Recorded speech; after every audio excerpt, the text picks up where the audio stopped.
હવે વાત કરીએ કે એવા સમાચારની કે જેમાં ભલાઈ કરતા કેટલાક લોકો રીતસરના ભરાઈ પડ્યા।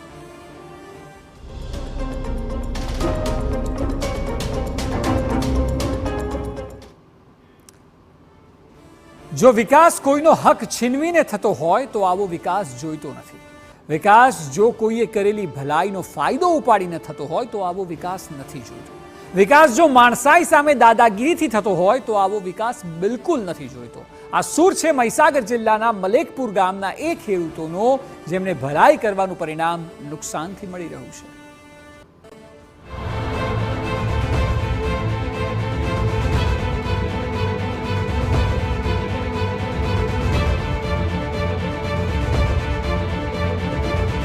ભલાઈ કરવા ખેતરમાંથી પાડ્યો હતો રસ્તો।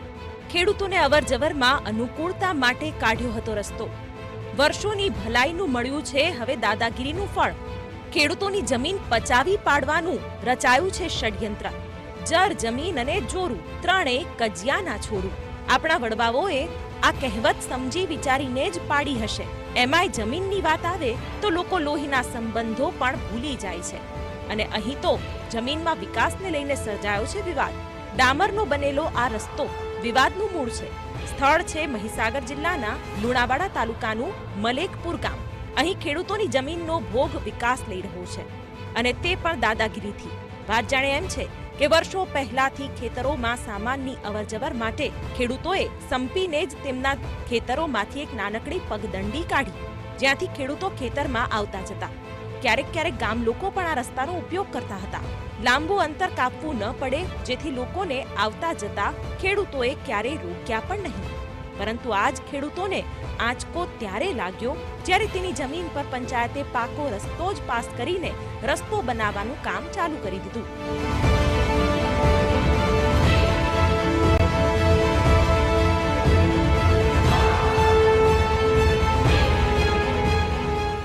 રસ્તો સાહેબ જતો નતો। આ તો અમે ઉભો કરેલો અમારી જમીનમાં જવા, કેમ કે અમારે પાક લાવવો પડે, ઘાસ લેવા જવું પડે, લીલું સૂકું લેવા તો જવું જ પડે સાહેબ। એટલે મેં મારી રીતે ઉભો કર્યો। ત્યાર પછી આ મારા દાદાઓ બધા એકલા પડ્યા, અમારો પરિવાર વધ્યો। ડો હવે તાને જવા દીધા હારાહારી। રજવાડો વખતેની વાત કરીએ, ચાલુ આવ્યું, ચાલુ રહ્યું। હવે આ લોકોને હું છે સુવિધા વધી એટલે એમ કે અમે તો ફોર વ્હીલ છે, અમારી પાસે મોટી મોટી ગાડીઓ છે, અમે ના લઈ જઈએ। અને અત્યારે બી એમના વાહન વ્યવહાર જાય જ છે। અત્યારે ના જતા હોત તો અમે એમને કોઈ પણ રીતે જવાનો સ્કોપ આપતા અમારી મરજીથી, કે જે અમારી સર્વે નંબર જમીન હોવા છતાં બી અમે આપતા, પણ નહીં। આ રસ્તો અમારા પોતાના ખેતરમાં જવા માટે ચીલા ચાલુ રસ્તો બનાવેલો છે સાહેબ। આમાં પંચાયતનો કોઈ હક નથી કે કોઈ પંચાયતના દફતર લેવલે નથી સાહેબ, તાલુકાના લેવલે બી નથી સાહેબ। પણ અમારે ખેતીનો ઉપયોગ કરવા માટે ચીલા ચાલુ રસ્તો બનાવેલો છે સાહેબ। એમાં ચીલા ચાલુ રસ્તો બનાવ્યો, એમાં આ લોકો એકથી બીજાના એમ જતા તે 25 વર્ષથી જતા અમે જવાબ આપવા દીધા કે આમાં શું થવાનું છે એમ કહીને। પણ અત્યારે તો અમે જાણતા નથી વેણતા નહીં, અચાનક એમને પાકું થઈ ગયું કે ચાલો આપણે આ રસ્તો પાકો બનાવી દઈએ। અમે કોઈ જાણતા નથી વેણતા નથી ને સાહેબ એમની રીતે રાતોરાત જેસીબી લાયા ને આ કર્યું તે કરી અમારો રસ્તો આ બધો પૂરી દીધો। રસ્તો મોટો લોબો ચોડો બનાવ્યો, ખેતીને બી બહુ નુકસાન કર્યું છે સાહેબ। એમ જમીન બહુ 5-5 ફૂટ જમીન દબાણ કર્યું છે સાહેબ। અમે ઘણી જગ્યાએ અરજીઓ કરી પણ અરજીઓનો કોઈ તુનાર મળતો નથી સાહેબ। એમ ગામડાઓમાં રસ્તાઓ બને તો વિકાસની કડી મળે, પરંતુ કોઈની જમીન પર જબરજસ્તી કરીને રસ્તો બનાવી દેવાનો।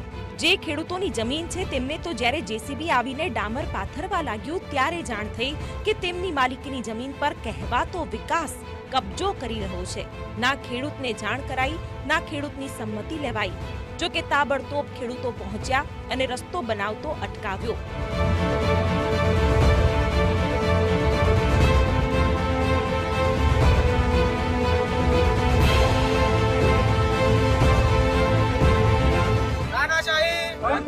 हमने हमारी जमीन आपको, हमने हमारी जमीन आपको, हमने हमारी जमीन आपको, हमने हमारी जमीन आपको। तानाशाही दलित समाजनी जमीन आपको, दलित समाजनी जमीन आपको। ખેડૂતોએ વિરોધ કર્યો। તેમની માલિકીની જમીનમાં આવો પાકો રસ્તો ન હોય, તેમના પાકને નુકસાન થાય અને પાકને નુકસાન થયું પણ ખરું। જે પાકમાંથી નફો રળવાનો હતો તેટલા પાક પર તો જેસીબી ફરી વળ્યું। શું આવો વિકાસ આવકાર્ય હોય? એના સરપંચ સાહેબ કહે છે કે ભાઈ આ આરએનબી નું કામ છે, પંચાયતનું કામ નથી, એટલે અમે આમાં કઈ દખલગીરી કરીએ નહીં। ઠીક છે, અમે આરએનબી માં વાત કરી।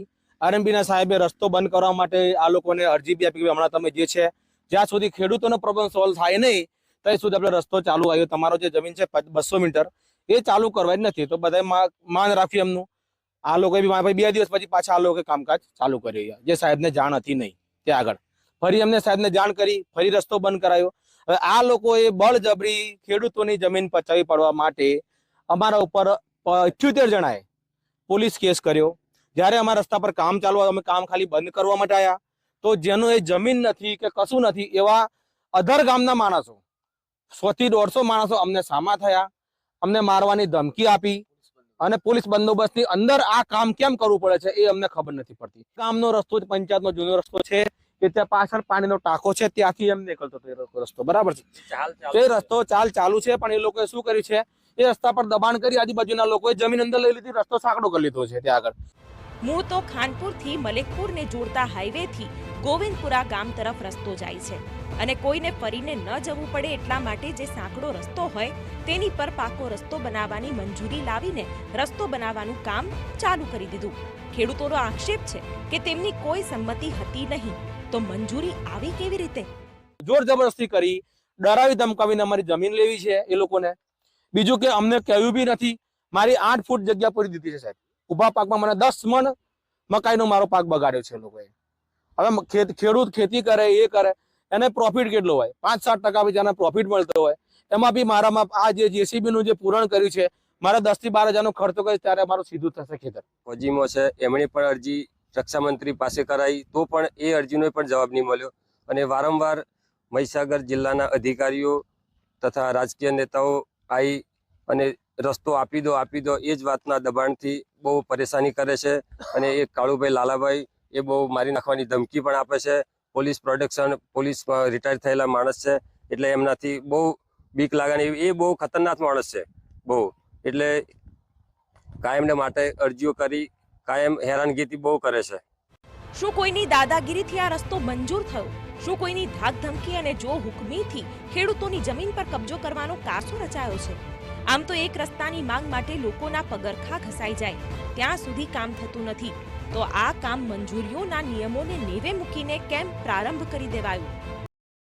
જે વ્યક્તિઓ માલિક છે તેમને પોતાનો હક મળવો જોઈએ.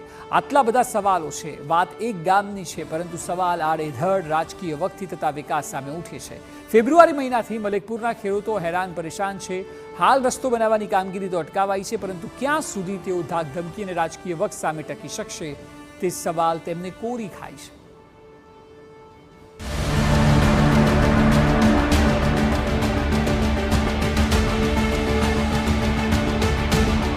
ફેબ્રુઆરી મહિનામાં અચાનક જેસીબી આવી ગયું, પગદંડીને પહોળી કરી દેવાય અને ડામર પાથરી પાકો રસ્તો બનાવવાની કામગીરી થઈ. લોકોને સરળતાથી હાઈવે સુધી પહોંચાડી શકે તેવો રસ્તો બનાવવાનું કામ થઈ રહ્યું હતું, પરંતુ આ સારું કામ ખેડૂતની માલિકીની જમીનમાં કેમ થયું તે મોટો સવાલ છે. સૌથી અગત્યનો અને મહત્વનો મુદ્દો છે કે જે રોડ મંજૂર થયો તે ગોવિંદપુરાથી જરખવાડાનો મંજૂર થયો અને રોડનું કામ શરૂ કરાયું તે ખાનપુર મલેકપુર હાઈવેથી શરૂ કરાયું. શા માટે તે તો રસ્તાનું કામ શરૂ કરનારા જ જાણે. આ રસ્તો મુખ્યમંત્રી ગ્રામ સડક યોજના અંતર્ગત આવે છે, જેથી ખેડૂતોની મંજૂરી લેવી ફરજિયાત છે, કારણ કે આ યોજનામાં વળતર આપવામાં નથી આવતું. ગોવિંદપુરા ગામના લોકોને બહાર અવરજવર માટે ગામનો રસ્તો છે, જે પંચાયતમાં પણ બોલે છે, છતાં પંચાયતના રેકર્ડ પર જે માર્ગ છે જ નહીં તેના પર પાકો રોડ બનાવવાનું કામ શા માટે શરૂ કરી દેવાયું? જમીન માલિક ખેડૂતોનો સવાલ છે કે શું પંચાયત અધિકારીઓ કે અન્ય ગામના લોકોને કોઈ ખાસ રસ છે? ખેડૂતોની હવે એક જ માંગ છે કે તેમની માલિકીની જમીન પર જે જબરદસ્તી દબાણ થઈ રહ્યું છે તે દૂર કરો.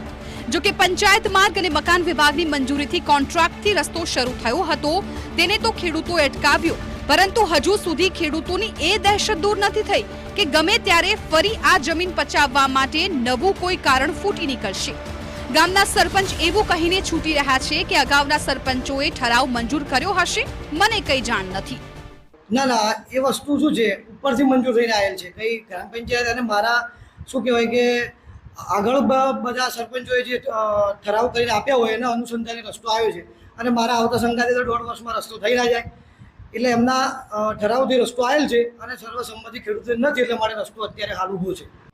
ખેડૂતોની સંમતિ નથી એટલે રસ્તાનું કામ અટક્યું, તો સંમતિ વિના જ કામ શરૂ કેવી રીતે થઈ ગયું તે સવાલનો જવાબ નથી મળતો. વળી સવાલ એ પણ છે કે પ્લાન અને એસ્ટિમેટની બાજુએ મૂકીને રસ્તો કેમ બનાવ્યો?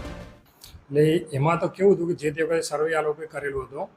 હવે સરકારની ગાઈડલાઈન પ્રમાણે ત્યાં આગળ ગાડા માર્ગ ચાલુ હતો જે તે વખતે, એટલે ગામના લોકોને વાતચીત કરતો એ લોકોએ સર્વે કરવા માટે અત્રેથી એમ કે જાણ કરી હતી કે આ રોડ ઉપરથી સર્વે કરવામાં આવે તો રોડનું અંતર એમ કે ઓછું થાય એવું છે.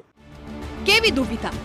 પાડોશીઓને સંબંધીઓને સુવિધા મળે એટલે ખેતરનો એક ભાગ રસ્તો બનાવ્યો અને હવે જે રસ્તા પર જ સરકારી કબજો થઈ જાય તેવો જ ખેલ પાડી દેવાયો. આ ખેલ આખરે પાડ્યો કોણે? શું ગમે તેમ સર્વે કરી નાખ્યું કે પછી રીતસર કોઈની મિલીભગતથી નાના ખેડૂતોને દબાવવાનો આ પ્લાન છે? આશિષ ઠાકર, TV9 મહીસાગર.